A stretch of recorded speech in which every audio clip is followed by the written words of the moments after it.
नमस्कार दोस्तों, स्वागत है सभी का सोनी एजुकेशन ऑनलाइन प्लेटफॉर्म पर। दोस्तों, पॉलिटी विषय में हमने राज्य की विधानसभा के बारे में अध्ययन कर लिया था। विधानसभा टॉपिक हमारा कंप्लीट हो गया था। आज हम पढ़ेंगे राज्य की कार्यपालिका, राज्य की न्यायपालिका। कार्यपालिका तो पहले हो चुकी है। राज्य की न्यायपालिका, ये राज्य से संबंधित अंतिम टॉपिक होगा भाई। राज्य की न्यायपालिका, कार्यपालिका, व्यवस्थापिका, न्यायपालिका, ये तीन अंग होते हैं। कार्यपालिका में हमने राज्यपाल पढ़ लिया था। उसके बाद में मुख्यमंत्री, मंत्रिपरिषद पढ़ा। उसके बाद में विधायिका यानी व्यवस्थापिका, जिसमें हमने विधानमंडल पढ़ा। उसके बाद में आता है न्यायपालिका, और न्यायपालिका के अंतर्गत आएगा भाई क्या? उच्च न्यायालय। न्यायपालिका के अंतर्गत इसको आप दो भागों में डिवाइड कर सकते हैं। एक में उच्च न्यायालय,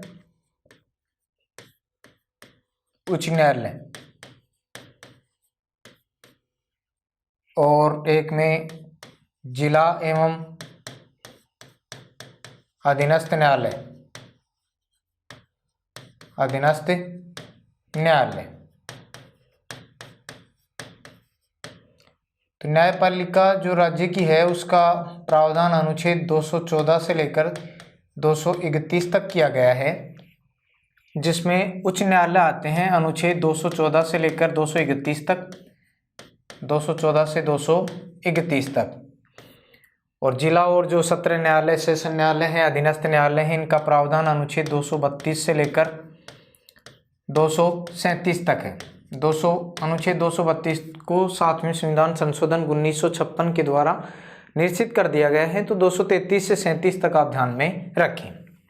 इस प्रकार से राज्य की न्यायपालिका का ढांचा होता है। उच्च न्यायालय, और उसके नीचे होते हैं प्रत्येक जिले में जिला न्यायालय, और जिले के नीचे जो खंड स्तर होते हैं उसके ऊपर अधीनस्थ न्यायालय, सत्र न्यायालय होते हैं भाई। तो आज हमारा विषय होगा उच्च न्यायालय। क्या पढ़ेंगे हम? उच्च न्यायालय, हाई कोर्ट। उच्च न्यायालय, इसको हाई कोर्ट कहा जाता है।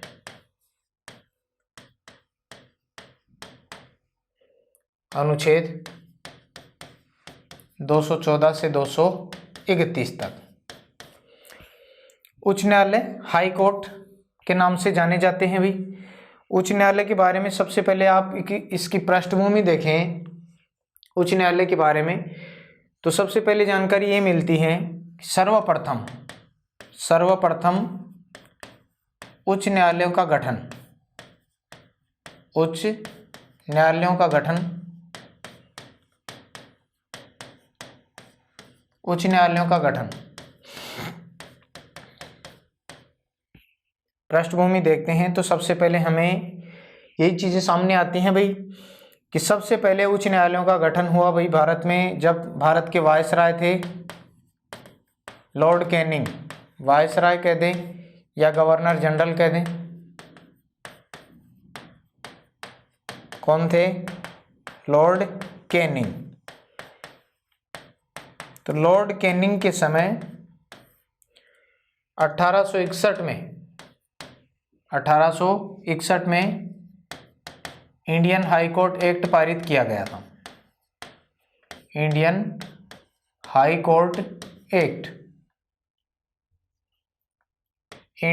कोर्ट एक्ट पारित हुआ कब भाई? 1861 में। इस समय भारत में वायसराय यानी गवर्नर जनरल कौन थे? Lord Canning. भारत के प्रथम वायसराय यही थे, लॉर्ड कैनिंग। 1857 की क्रांति के समय भी भारत के गवर्नर जनरल लॉर्ड कैनिंग ही थे। और क्रांति के पश्चात भारतीय जो प्रशासनिक व्यवस्था थी उसमें आमूलचूल परिवर्तन किए गए थे। भारत शासन अधिनियम 1858 पारित किया गया था। विक्टोरिया घोषणा पत्र जारी हुआ था 1858 में, और उसमें कुछ व्यवस्थाएं बदली थी भाई। और उसी अधिनियम के अंतर्गत 1861 में आगे जाकर एक अधिनियम और पारित होगा, 1861 का परिषद अधिनियम। तो उसमें इंडियन हाई कोर्ट एक्ट पारित हुआ 1861 में, और इसके अंतर्गत 1862 में कलकत्ता, उसके बाद में बम्बई और उसके बाद में मद्रास। ये 3 प्रेसिडेंसियाँ हुआ करती थी। तीनों प्रेसिडेंसियों में किसकी स्थापना हुई भाई? उच्च न्यायालयों की स्थापना हुई। किसकी स्थापना हुई? उच्च न्यायालय।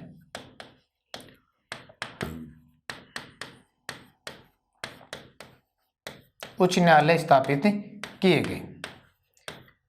तो भारत में सर्वप्रथम उच्च न्यायालयों की स्थापना कब हुई? 1862 में। भारत का प्रथम उच्च न्यायालय कौन सा था? कलकत्ता। कौन सा था भाई? कलकत्ता। दूसरा बम्बई, तीसरा मद्रास। ये एक साथ एक ही वर्ष स्थापित किए गए थे, लेकिन थोड़े थोड़े अंतराल में स्थापित किए गए थे। और जो चौथा स्थापित किया गया था वो 1866 में इलाहाबाद। कौन सा उच्च न्यायालय था? इलाहाबाद उच्च न्यायालय। इलाहाबाद उच्च न्यायालय की स्थापना कब हुई? 1866 में। वर्तमान में भारत का सबसे बड़ा उच्च न्यायालय भी है कौन सा भाई? इलाहाबाद उच्च न्यायालय। तो मेरे ख्याल से आपको ये बात समझ में आ गई होगी आसानी से। भारत में सर्वप्रथम उच्च न्यायालयों का गठन कब हुआ? 1862 में।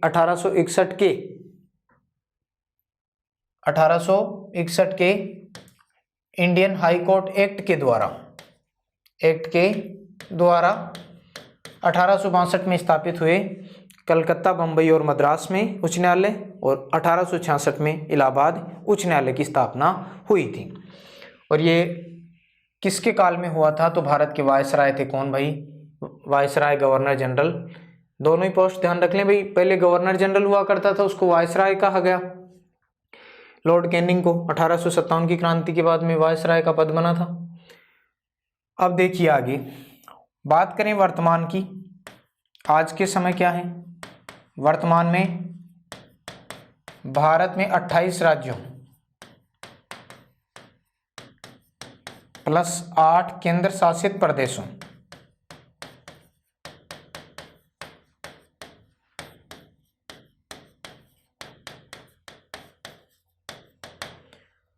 भारत में वर्तमान में 28 राज्यों और 8 केंद्र शासित प्रदेशों में उच्च न्यायालयों की संख्या कितनी है? तो ये है भाई 25। कितनी है? 25। ध्यान में रखना है, भारत में 28 राज्य हैं, 8 क्या हैं? केंद्र शासित प्रदेश हैं। वर्तमान समय की बात है। और इन सभी में मिलाकर भारत में कुल कितने उच्च न्यायालय यानी हाई कोर्ट हो जाते हैं भाई? 25 हाई कोर्ट हो जाते हैं। ये आपको ध्यान में रखना है। तो भाई राज्य में उच्च न्यायालय कितने हैं? तो ये 23 हैं। राज्य में उच्च न्यायालयों की संख्या कितनी है? 23 है। और केंद्र शासित प्रदेशों में 2 हैं, दिल्ली और जम्मू कश्मीर यानी श्रीनगर उच्च न्यायालय। केंद्र शासित प्रदेशों में हाई कोर्ट यानी उच्च न्यायालय, इनकी संख्या कितनी है? 2। तो इन दोनों को मिलाकर संख्या हो जाती है कितनी? 25। हम बात कर रहे हैं 25 की।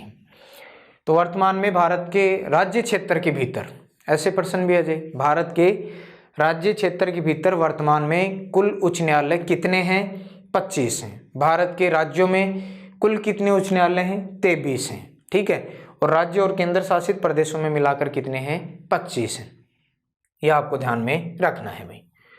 उसके बाद में आगे हम उच्च न्यायालय को आगे बढ़ाते हुए भाई देखते हैं अनुच्छेद 214 से ही शुरुआत करते हैं। अनुच्छेद 214 में क्या कहा गया है? तो अनुच्छेद 214 में कहा गया है प्रत्येक राज्य में एक उच्च न्यायालय होगा। प्रत्येक राज्य का एक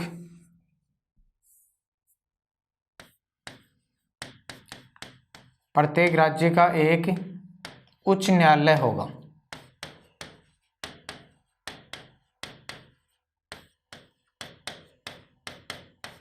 प्रत्येक राज्य का उच्च न्यायालय होगा, ये कहा गया है भारतीय संविधान के अनुच्छेद 214 में भी।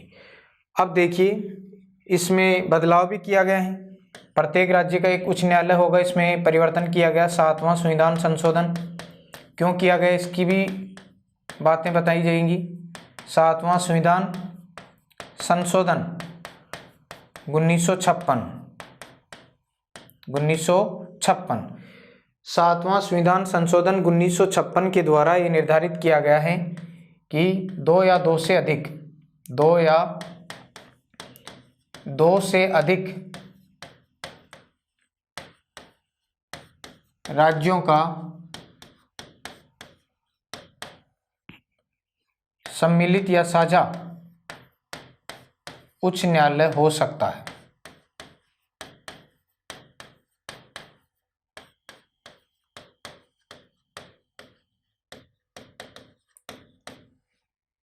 दो या दो से अधिक राज्यों का साझा उच्च न्यायालय या सम्मिलित उच्च न्यायालय हो सकता है। कब प्रावधान किया गया? 7वां संविधान संशोधन 1956 के द्वारा। प्रत्येक राज्य का एक उच्च न्यायालय होगा, अनुच्छेद 214 में बात कही गई थी। अब देखिए, इसको पढ़ते हैं तो हमें अनुच्छेद 231 भी पढ़ना चाहिए। अनुच्छेद 231 में क्या है? अनुच्छेद 231 में कहा गया है कि संसद विधि द्वारा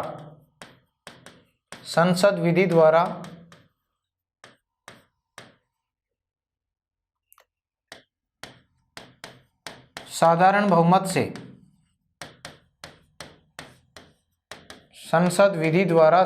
बहुमत से प्रस्ताव पारित करके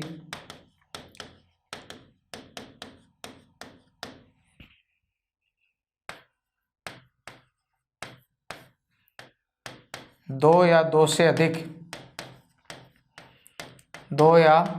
से अधिक राज्यों का साझा उच्च न्यायालय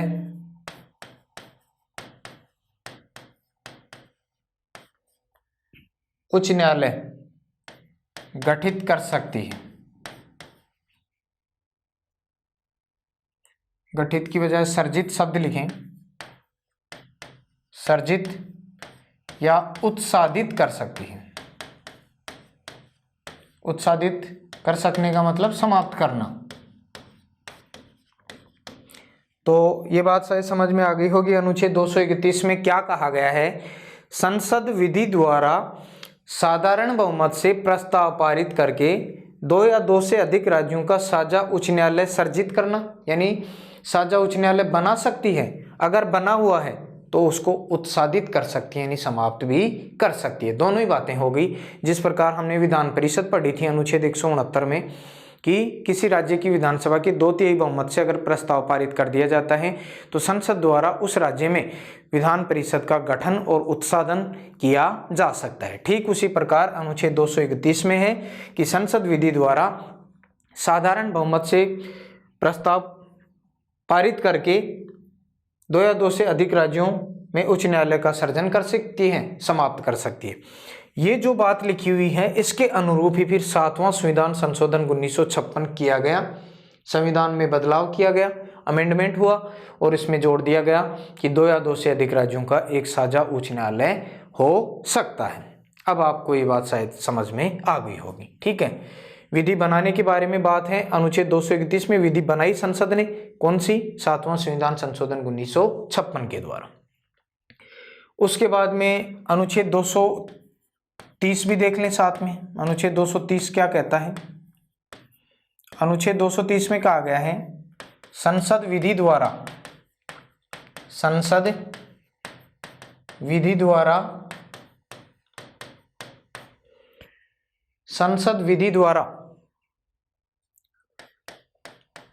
किसी उच्च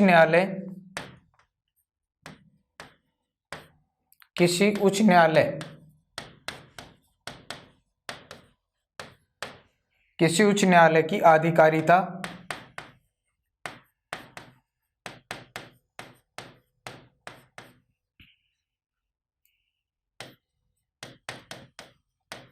का विस्तार एवं अपवर्जन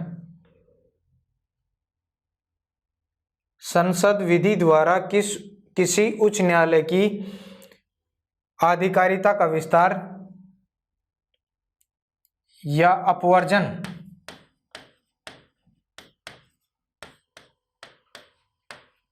किसी संघ शासित प्रदेश तक कर सकती है, किसी संघ शासित प्रदेश यानी केंद्र शासित प्रदेश तक कर सकती है।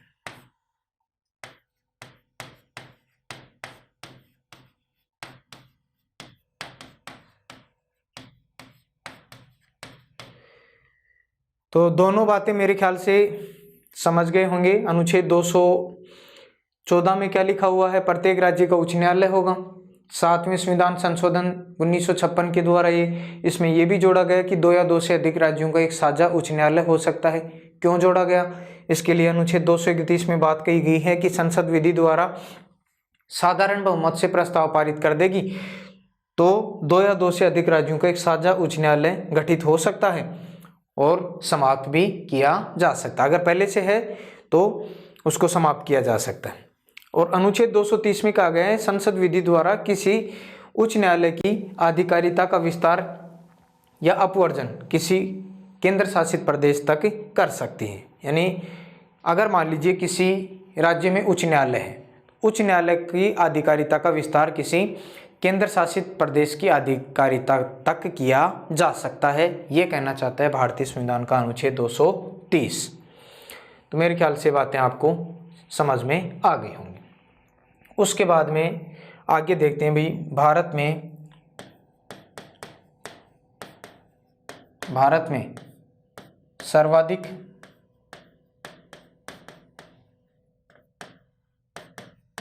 राज्यों तक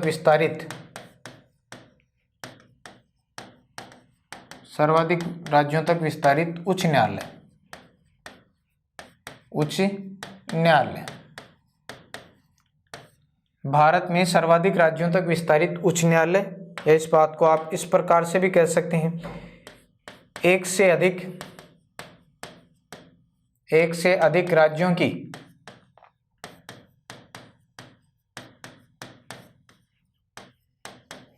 अधिकारिता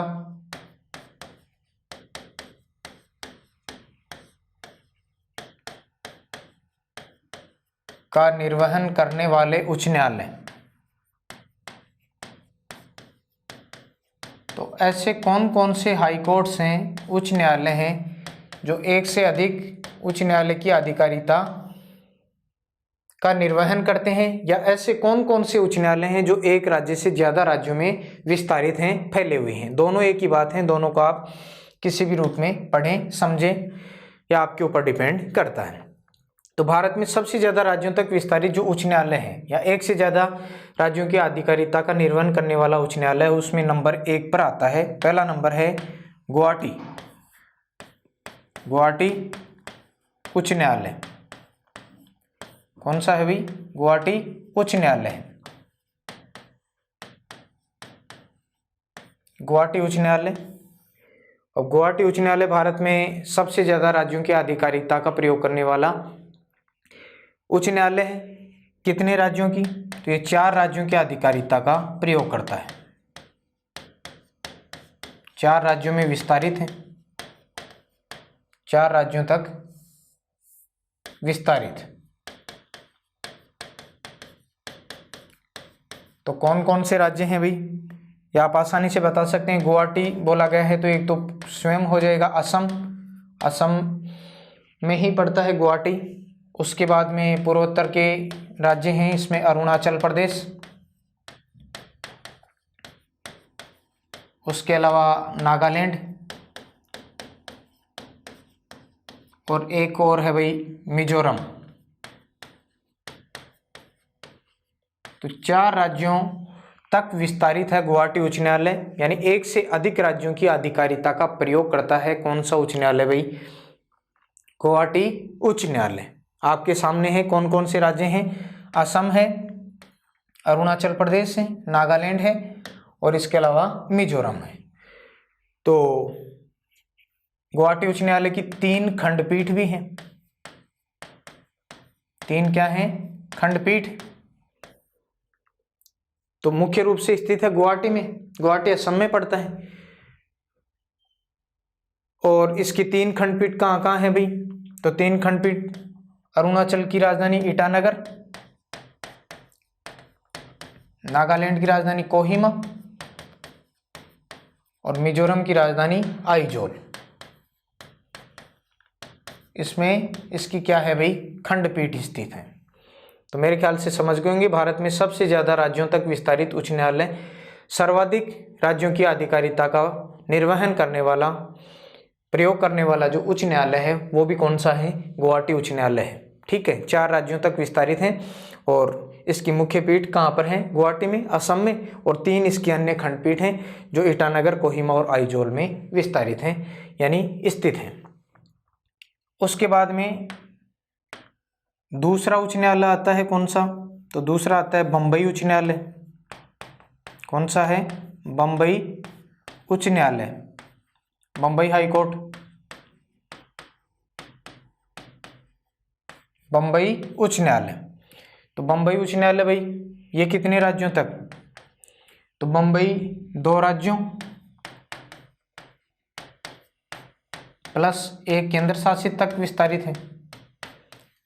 2 राज्यों प्लस 1 केंद्र शासित प्रदेश तक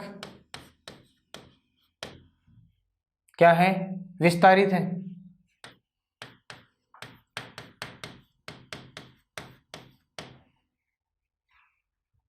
तो 2 राज्य कौन कौन से हैं, एक तो हो जाएगा महाराष्ट्र, साथ में हो जाएगा गोवा, महाराष्ट्र, गोवा, और केंद्र शासित प्रदेश कौन सा है भाई, केंद्र शासित प्रदेश है दादरा नगर हवेली, दादरा नगर हवेली, दमन और दीव, दमन और दीव। पहले दोनों अलग अलग थे, वर्तमान में दादरा नगर हवेली, दमन और दीव क्या हो गए हैं भाई, एक हो गए हैं। तो इस प्रकार से आपको ध्यान में रखना है। भारत में दूसरा सर्वाधिक राज्यों तक जो विस्तारित उच्च न्यायालय है वो बम्बई उच्च न्यायालय है। ये 2 राज्य महाराष्ट्र गोवा तक और 1 केंद्र शासित प्रदेश दादरा नगर हवेली, दमन और दीव तक विस्तारित है। और बम्बई उच्च न्यायालय की जो खंडपीठ है वो 3 खंडपीठ हैं। कितनी खंडपीठ है भाई, 3 खंडपीठ है। 3 खंडपीठ, 2 तो महाराष्ट्र में ही है, एक तो है औरंगाबाद, एक है नागपुर। औरंगाबाद, दूसरी नागपुर, और तीसरी जो गोवा की राजधानी है पणजी। यहां आपको ध्यान में रखना है। तो बम्बई उच्च न्यायालय की जो खंडपीठ है वो कितनी है भाई, 3 है, यह आप ध्यान में रखें। उसके बाद में तीसरा उच्च न्यायालय और देखें, चंडीगढ़ उच्च न्यायालय, चंडीगढ़ उच्च न्यायालय।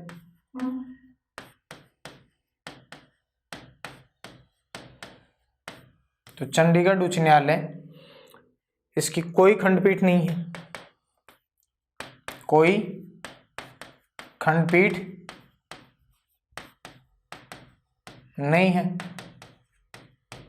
चंडीगढ़ उच्च न्यायालय की कोई खंडपीठ नहीं है। और ये विशेष रूप से ध्यान रखेंगे, केंद्र शासित प्रदेश में स्थित है, केंद्र शासित प्रदेश में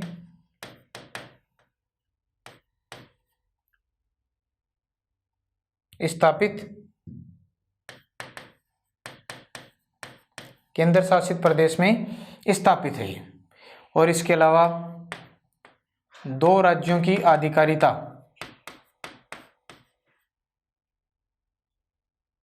2 राज्यों तक विस्तारित भी है,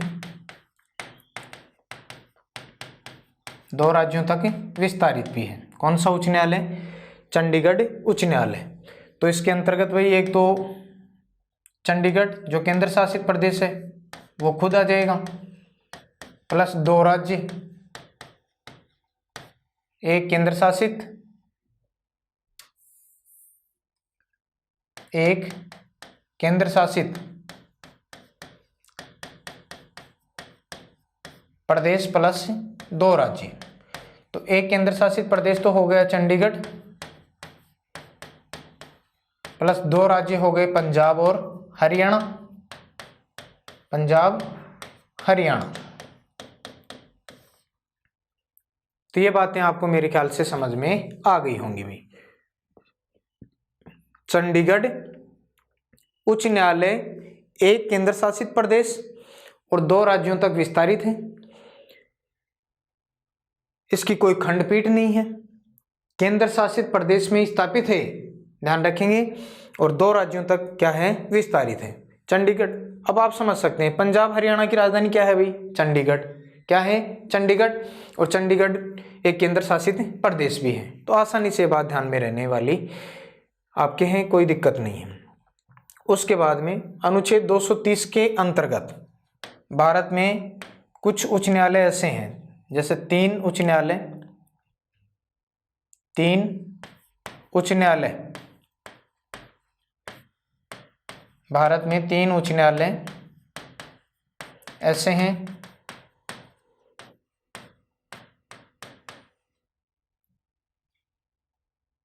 जिनका विस्तार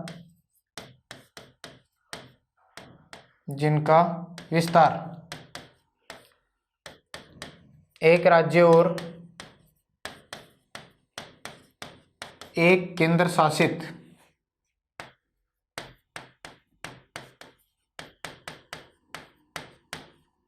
प्रदेश तक है।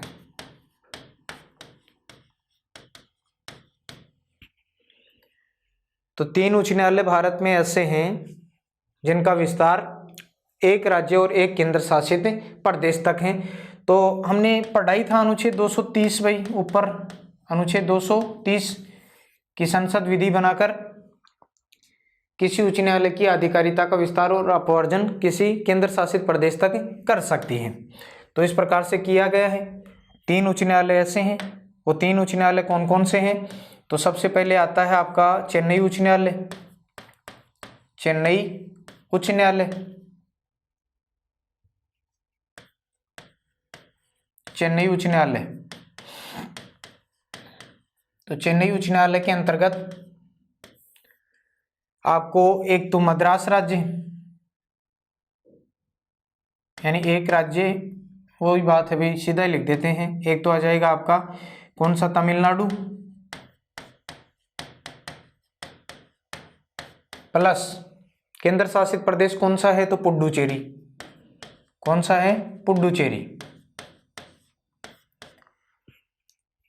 तो पहले नंबर का उच्च न्यायालय ऐसा चेन्नई उच्च न्यायालय है जिसका विस्तार एक राज्य और एक केंद्र शासित प्रदेश तक है, वो है चेन्नई उच्च न्यायालय, यानी ये तमिलनाडु और पुडुचेरी तक विस्तारित है।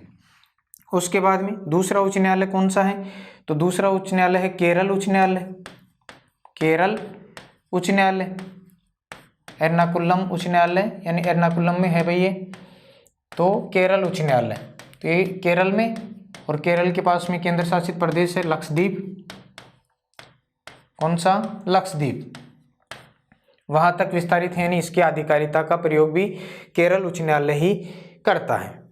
और तीसरा जो हाईकोर्ट है उच्च न्यायालय, जो एक राज्य और एक केंद्र शासित प्रदेश तक विस्तारित है, वो है कलकत्ता उच्च न्यायालय। कौन सा है? कलकत्ता उच्च न्यायालय, कलकत्ता उच्च न्यायालय। और ये आ जाएगा पश्चिम बंगाल, पश्चिम बंगाल।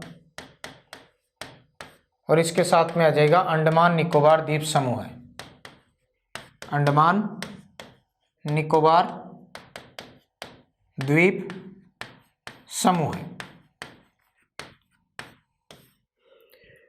इस प्रकार से आपको ध्यान में रखना है, अनुच्छेद 230 के अंतर्गत 3 उच्च न्यायालय ऐसे हैं जिनका विस्तार एक राज्य और एक केंद्र शासित प्रदेश तक है।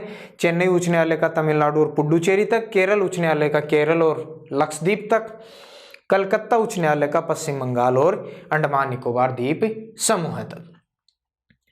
उसके बाद में केवल संघ शासित यानी केंद्र शासित, केवल केंद्र शासित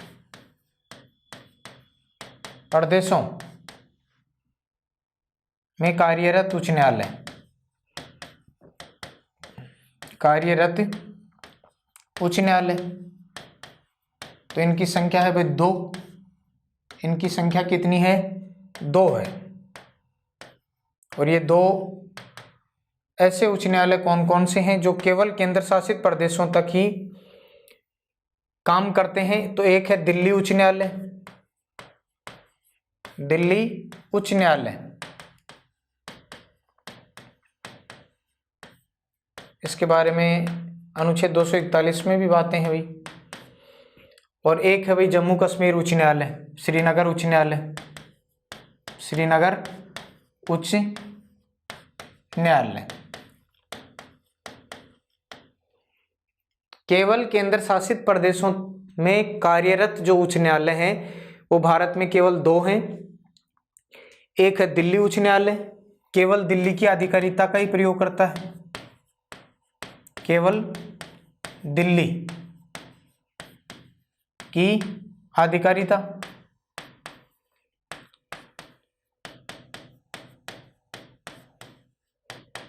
केंद्र शासित प्रदेशों में केवल दिल्ली की आधिकारिकता का ही प्रयोग करता है दिल्ली उच्च न्यायालय। अनुच्छेद 241 के अंतर्गत दिल्ली का एक स्वतंत्र उच्च न्यायालय है।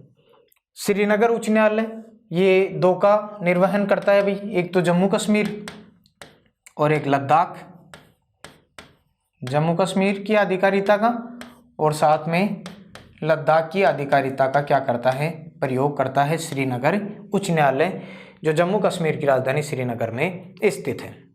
तो ये बातें शायद आपके ध्यान में आ गई होंगी भाई, किसी प्रकार की कोई आपको डिफिकल्टी नहीं होनी चाहिए, कोई दिक्कत होनी नहीं चाहिए। एक बार यहाँ तक जो हमने पढ़ा है उसको हम रिपीट कर लेते हैं। देखिए उच्च न्यायालय हम पढ़ रहे थे अनुच्छेद 214 से 231 तक। भारत में सबसे पहले उच्च न्यायालयों का गठन कब हुआ? 1862 में। किस अधिनियम के तहत? 1861 के इंडियन हाई कोर्ट एक्ट के द्वारा। 3 प्रेसिडेंसियां थी, तीनों में उच्च न्यायालय स्थापित किए गए, पहला कलकत्ता, दूसरा बम्बई, तीसरा मद्रास। और उसके बाद में चौथा 1866 में इलाहाबाद उच्च न्यायालय स्थापित हुआ था। और इस समय भारत के जो गवर्नर जनरल जीजी यानी गवर्नर जनरल या वायसराय थे लॉर्ड कैनिंग। वर्तमान में भारत में 28 राज्य हैं, 8 केंद्र शासित प्रदेश हैं और उनमें उच्च न्यायालय हैं कितने भाई? 25, जिनमें 23 तो राज्यों में है और 2 कहाँ पर हैं? केंद्र शासित प्रदेशों में। लास्ट में हमने देखा है ना, केंद्र शासित प्रदेश दिल्ली और जम्मू कश्मीर यानी श्रीनगर उच्च न्यायालय। अनुच्छेद 214 क्या कहता है कि प्रत्येक राज्य का एक उच्च न्यायालय होगा। और 7वें संविधान संशोधन 1956 के द्वारा ये भी जोड़ा गया है कि 2 या 2 से अधिक राज्यों का साझा उच्च न्यायालय हो सकता है। 231 में कहा गया है कि संसद विधि द्वारा साधारण बहुमत से प्रस्ताव पारित करके 2 या 2 से अधिक राज्यों का साझा उच्च न्यायालय सर्जित कर सकती है, उत्सादित कर सकती है, यानी उसको समाप्त भी कर सकती है। और अनुच्छेद 230 में क्या कहा गया है? संसद विधि द्वारा किसी उच्च न्यायालय की आधिकारिकता का विस्तार या अपवर्जन, यानी आधिकारिकता को बढ़ा सकती है, उसको कम कर सकती है, किसी संघ शासित प्रदेश तक कर सकती है। भारत में सबसे ज़्यादा राज्यों तक विस्तारित जो हाई कोर्ट हैं वो है भाई गुवाहाटी उच्च न्यायालय, 4 राज्यों तक। ये 4 राज्यों की आधिकारिकता का निर्वहन करता है, असम, अरुणाचल प्रदेश, नागालैंड और मिजोरम। और इसकी 3 खंडपीठ भी हैं जो ईटानगर, कोहिमा और आइजोल में अवस्थित हैं। दूसरा बम्बई उच्च न्यायालय जो 2 राज्यों और 1 केंद्र शासित प्रदेश तक विस्तारित है, महाराष्ट्र, गोवा, दादरा नगर हवेली, दमन और दीव तक। इसकी 3 खंडपीठ हैं, औरंगाबाद, नागपुर दोनों महाराष्ट्र में हैं और पणजी गोवा की राजधानी है। चंडीगढ़ उच्च न्यायालय एकमात्र ऐसा उच्च न्यायालय है जिसकी कोई खंडपीठ नहीं है, केंद्र शासित प्रदेश में स्थापित है और 2 राज्यों तक विस्तारित है। इसमें चंडीगढ़, पंजाब और हरियाणा आ जाते हैं। और भारत में 3 हाई कोर्ट ऐसे हैं भाई जिनका विस्तार 1 राज्य और 1 केंद्र शासित प्रदेश तक है। कौन कौन से हैं? तो चेन्नई उच्च न्यायालय जिसमें तमिलनाडु, पुडुचेरी आ जाता है, केरल उच्च न्यायालय, केरल और लक्षद्वीप आ जाता है, और कलकत्ता उच्च न्यायालय, पश्चिम बंगाल और अंडमान निकोबार द्वीप समूह है शामिल होते हैं। और केवल ऐसे 2 उच्च न्यायालय हैं जो केंद्र शासित प्रदेशों तक ही कार्य करते हैं। एक दिल्ली उच्च न्यायालय है, केवल दिल्ली की आधिकारिकता का प्रयोग करता है। दूसरा है श्रीनगर उच्च न्यायालय जो जम्मू कश्मीर और लद्दाख की आधिकारिकता का प्रयोग करता है। मेरे ख्याल से यहाँ तक बातें आपको समझ में आ गई होंगी। उसके बाद में आगे देखते हैं हम अनुच्छेद 216। अनुच्छेद 215 छोड़ दीजिए, अभिलेख न्यायालय के बारे में है, उच्च न्यायालय के अभिलेख न्यायालय होगा, वो आगे देख लेंगे जब हम इसका क्षेत्राधिकार पढ़ेंगे तब। उच्च न्यायालय के बारे में अनुच्छेद 216 में क्या कहा गया है? इसमें कहा गया है प्रत्येक उच्च न्यायालय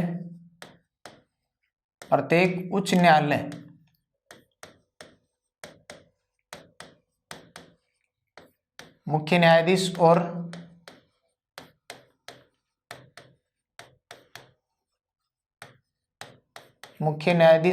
अन्य न्यायाधीशों से मिलकर बनेगा।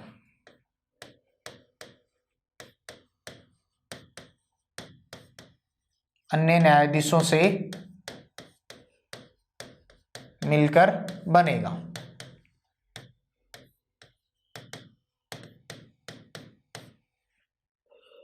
अनुच्छेद 216 में कहा गया है कि प्रत्येक उच्च न्यायालय मुख्य न्यायाधीश और अन्य न्यायाधीशों से मिलकर बनेगा, जिन्हें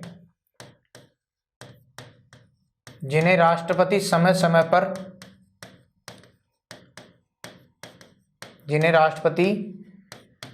समय पर नियुक्त करना आवश्यक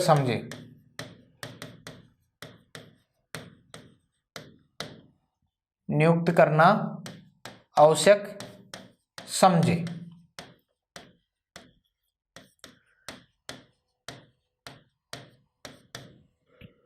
इसके अलावा ये बात ध्यान रखेंगे भाई, संविधान में मोस्ट बात यही है, संविधान में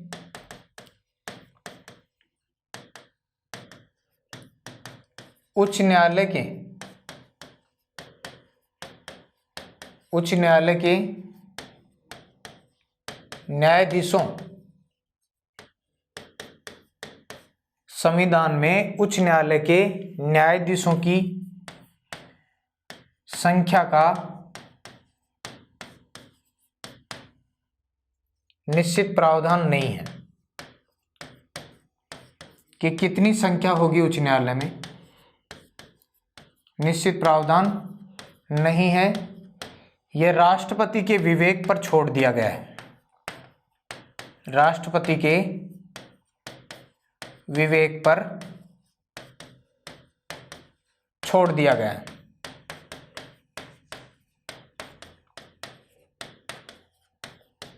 तो मेरे ख्याल से अब कोई भी कंफ्यूजन नहीं होना चाहिए, इतनी बातें लिखी हैं मैंने।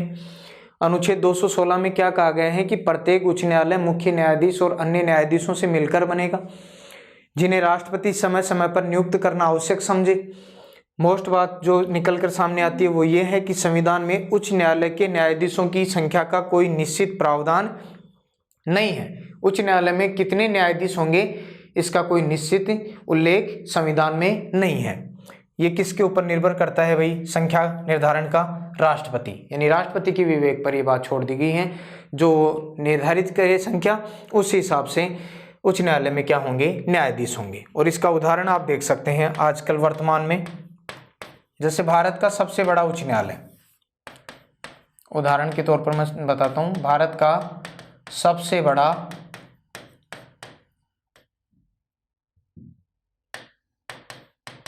उच्च न्यायालय कौन सा है भाई? इलाहाबाद उच्च न्यायालय।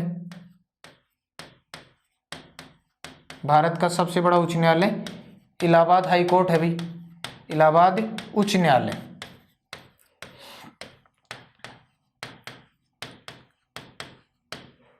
और भारत का सबसे छोटा उच्च न्यायालय यह है सिक्किम। कौन सा है? सिक्किम उच्च न्यायालय। अब भारत का सबसे बड़ा उच्च न्यायालय है इलाहाबाद हाई कोर्ट, और इसमें 95 न्यायाधीश हैं। कितने न्यायाधीश हैं? 95 न्यायाधीश। संख्या का निर्धारण किसने कर रखा है? राष्ट्रपति जी ने, क्योंकि भाई भारत का सबसे बड़ा राज्य है कौन? उत्तर प्रदेश। तो सब सर्वाधिक मामले भी कहाँ पर? उसी उच्च न्यायालय में आएंगे जहाँ सबसे ज्यादा जनसंख्या होगी, जहाँ सर्वाधिक मामले होंगे। तो राष्ट्रपति जी ने यहाँ पर निर्धारित कर रखे हैं, कितने स्वीकृत संख्या कितनी कर रखी है? 95 न्यायाधीश। सबसे छोटा उच्च न्यायालय है भारत का सिक्किम उच्च न्यायालय, यहाँ पर मात्र कितने? 3 ही न्यायाधीश हैं। क्यों? क्योंकि यहाँ पर जनसंख्या ही इतनी है।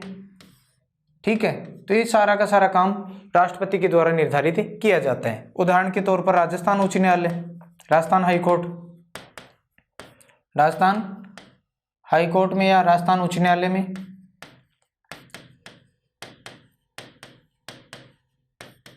न्यायाधीशों की संख्या कितनी है, निर्धारित कर रखी है 50। राष्ट्रपति जी के द्वारा स्वीकृत संख्या है कितनी भाई, 50। यानी राजस्थान हाई कोर्ट में न्यायाधीशों की संख्या कितनी है, 50। यह एक अलग बात है कि 50 के 50 पूरे अभी भाई फुलफिल नहीं है, भरे हुए नहीं है, रिक्त हैं। इनमें से शायद 34 पद हैं फिलहाल भरे हुए, लेकिन उससे कोई फर्क नहीं पड़ता है। आप ध्यान रखेंगे कितने, 50। राजस्थान हाई कोर्ट या राजस्थान उच्च न्यायालय में न्यायाधीशों की संख्या कितनी है, 50। तो उदाहरण के तौर पर मैंने बताया है कि यहाँ संविधान में उच्च न्यायालय के न्यायाधीशों के संदर्भ में जो संख्या है कितनी होगी किसी उच्च न्यायालय में, इसका कोई निश्चित प्रावधान नहीं है। ये राष्ट्रपति के विवेक के ऊपर छोड़ दिया गया है कि वो कितनी संख्या निर्धारित करते हैं, और उन्होंने संख्या निर्धारित कर रखी है। इलाहाबाद उच्च न्यायालय में 95, सिक्किम उच्च न्यायालय में जरूरत ही नहीं है तो 3 ही है वहाँ पर, राजस्थान में 50। अनुच्छेद 216 ये कहता है। उसके बाद में आगे बात आती है अनुच्छेद 217। अनुच्छेद 217 का पहला खंड है भाई, इसकी बजाय आप इस प्रकार से पढ़ें, उच्च न्यायालय के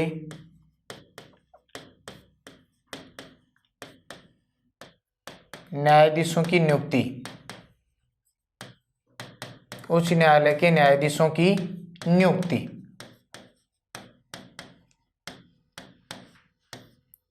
अनुच्छेद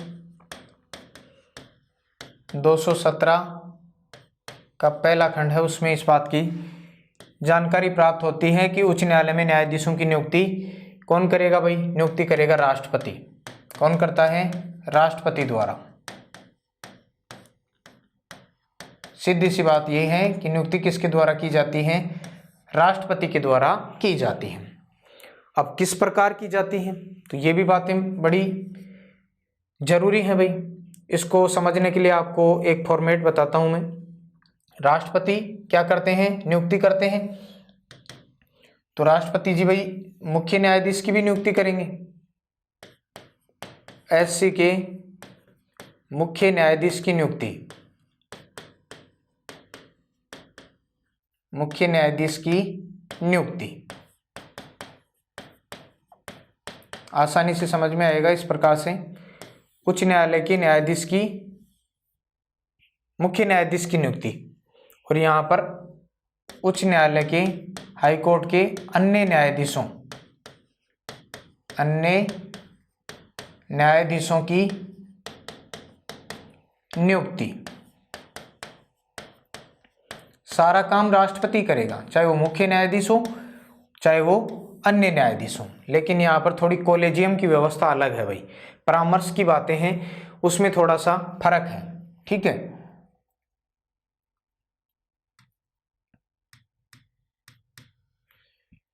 तो देखिए, उच्च न्यायालय की न्यायाधीशों की नियुक्ति किसके द्वारा होती है, राष्ट्रपति के द्वारा होती है। किसके द्वारा होगी, राष्ट्रपति के द्वारा की जाएगी। अब देखिए राष्ट्रपति क्या करता है, उच्च न्यायालय, किसी राज्य के उच्च न्यायालय के मुख्य न्यायाधीश की नियुक्ति करेगा तो वो क्या करता है, राष्ट्रपति परामर्श करेगा। राष्ट्रपति क्या करेगा भाई, परामर्श करेगा।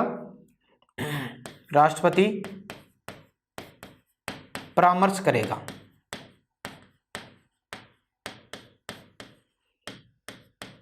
किस से परामर्श करेगा, तो परामर्श करेगा भारत के मुख्य न्यायाधीश से। भारत के मुख्य न्यायाधीश, मुख्य न्यायाधीश का कोलेजियम होता है भाई, इसमें इसके साथ में प्लस 4 वरिष्ठ न्यायाधीश भी होंगे सर्वोच्च न्यायालय के, वरिष्ठ न्यायाधीशों।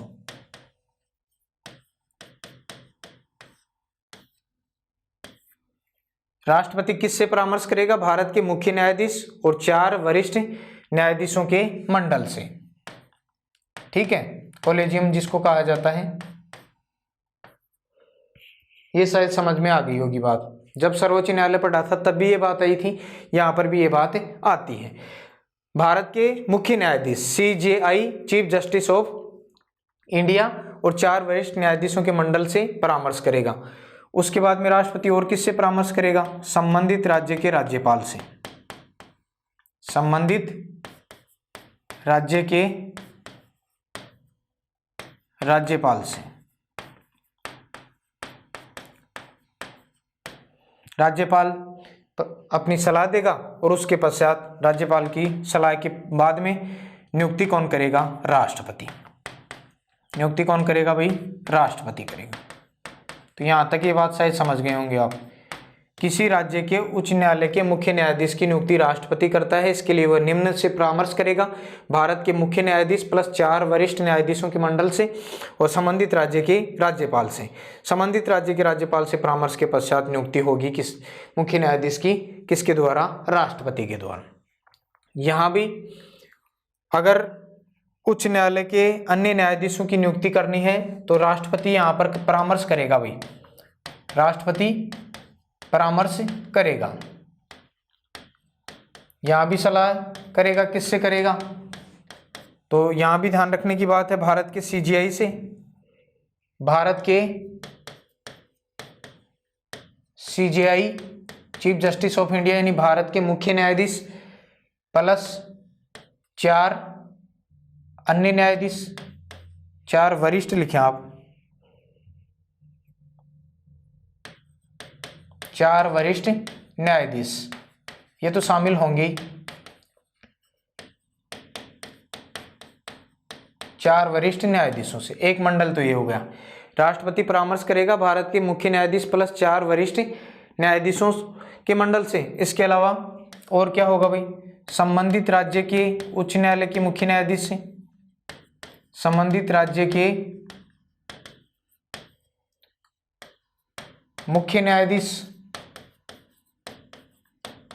और मुख्य न्यायाधीश के साथ में प्लस 2 वरिष्ठ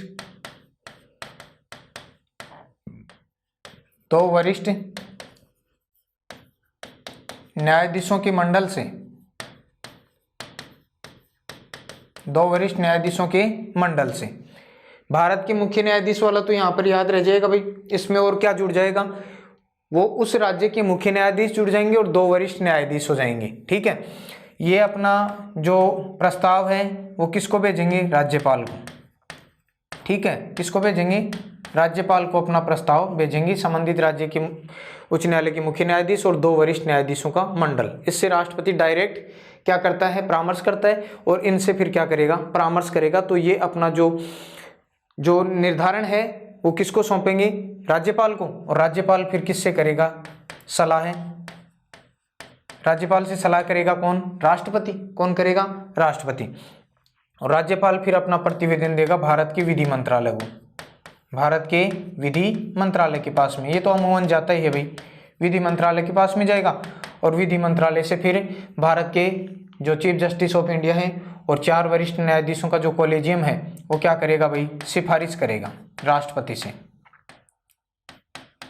सिफारिश करेगा जो कॉलेजियम है वो, और सिफारिश करने के पश्चात राष्ट्रपति द्वारा क्या होगी? नियुक्ति।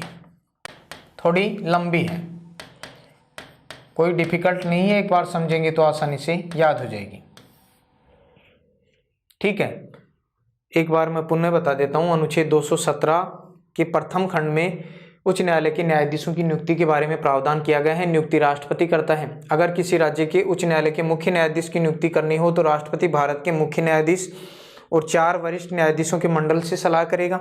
संबंधित राज्य के राज्यपाल से परामर्श करेगा और राज्यपाल के प्रतिवेदन के आधार पर राष्ट्रपति उस राज्य में मुख्य न्यायाधीश की क्या करेगा? नियुक्ति करेगा। और अन्य न्यायाधीशों की नियुक्ति करनी है तो राष्ट्रपति इससे तो करे ही करेगा। इसके अलावा संबंधित राज्य के मुख्य न्यायाधीश और 2 वरिष्ठ न्यायाधीशों के मंडल से परामर्श करेगा। ये अपना योग्य नामों का जो प्रस्ताव है वो राज्यपाल को देंगे। राज्यपाल फिर जो प्रतिवेदन आता है उसको विधि मंत्रालय के पास में भेजेगा। राष्ट्रपति राज्यपाल से क्या करेंगे? सलाह करेंगे। ठीक है, और फिर विधि मंत्रालय सिफारिश करेगा। उसके आधार पर राष्ट्रपति द्वारा उस राज्य में न्यायाधीशों की क्या की जा सकती है? नियुक्ति की जा सकती है। अनुच्छेद 217(1) में ये बात है। उसके बाद में अनुच्छेद 217 का दूसरा खंड है उच्च न्यायालय के न्यायाधीशों की योग्यताएं। न्यायाधीशों की योग्यताएं। तो न्यायाधीशों की योग्यताएं कौन कौन सी हैं भाई? इसके प्रावधान जो मिलेंगे अनुच्छेद 217 के दूसरे खंड में मिलेंगे। अनुच्छेद 217(2) में भारत का नागरिक होना चाहिए, तो सभी लोगों को आता है। भारत का नागरिक होगा तो ही वो क्या बनेगा भाई? न्यायाधीश बनेगा। तो न्यायाधीशों की योग्यता के संदर्भ में पहली बात यह आती है कि 2 या 2 से अधिक भारत के राज्य क्षेत्र, भारत के राज्य क्षेत्र के भीतर एक या एक से अधिक, एक या एक से अधिक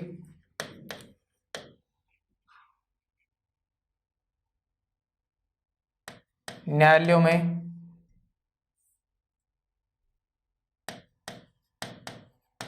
जिला एवं सत्र न्यायालय, अधीनस्थ न्यायालय सारे वो हो सकते हैं भाई भारत के राज्य क्षेत्र के भीतर एक या एक से अधिक, या एक उच्च न्यायालय, ये एक न्यायालय कह सकते हैं। एक से अधिक न्यायालयों में 10 वर्ष न्यायाधीश के रूप में कार्य कर चुका। या इस प्रकार से आप इसको सीधा ही देखें,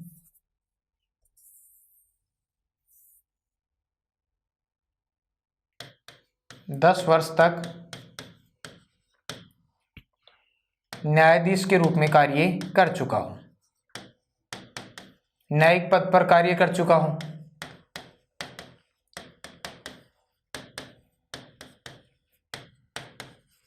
जिला एवं सत्र न्यायालय, अधीनस्थ न्यायालय, ये सारे आ जाते हैं इसके अंतर्गत। तो भारत के राज्य क्षेत्र के भीतर 10 वर्ष तक न्यायाधीश के रूप में उसने कार्य कर लिया हो। एक न्यायालय में, 2 न्यायालय में, 5 न्यायालय में, कितने भी हो सकते हैं। कितना कार्यकाल होना चाहिए न्यायाधीश के रूप में? 10 वर्ष का कार्यकाल होना चाहिए। और इसके अलावा किसी उच्च न्यायालय में 10 वर्ष अधिवक्ता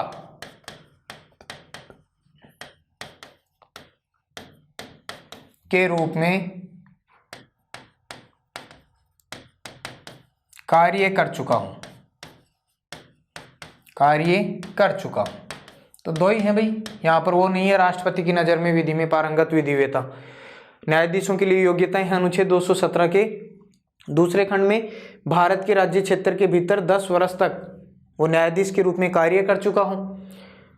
उसके अंतर्गत जिला न्यायालय आ सकते हैं, सत्र न्यायालय आ सकते हैं, अधीनस्थ न्यायालय आ सकते हैं। और किसी उच्च न्यायालय में 10 वर्ष तक अधिवक्ता के रूप में कार्य उसने किया। दोनों योग्यताएं आपको ध्यान में रखनी है, न्यायाधीशों की योग्यताएं। एक शपथ और देख लेते हैं, न्यायाधीशों की शपथ। न्यायाधीशों की शपथ अनुच्छेद 219 में है, अनुच्छेद 219। तो न्यायाधीशों की शपथ, इसका प्रावधान तो आपको मिलेगा भाई 3री अनुसूची में, भारतीय संविधान की 3री अनुसूची में विनिर्दिष्ट है। 3री अनुसूची में विनिर्दिष्ट, यानी सर्वोच्च न्यायालय के न्यायाधीश और उच्च न्यायालय के न्यायाधीश एक ही प्रकार से क्या लेते हैं भाई? शपथ लेते हैं। ठीक है ना, जिस प्रकार सर्वोच्च न्यायालय के न्यायाधीश शपथ लेते हैं उसी प्रकार उच्च न्यायालय के न्यायाधीश लेते हैं। तो 3री अनुसूची में शपथ का प्रावधान विनिर्दिष्ट है। न्यायाधीशों को शपथ संबंधित राज्य के राज्यपाल, संबंधित राज्य के राज्यपाल या उसके द्वारा नामित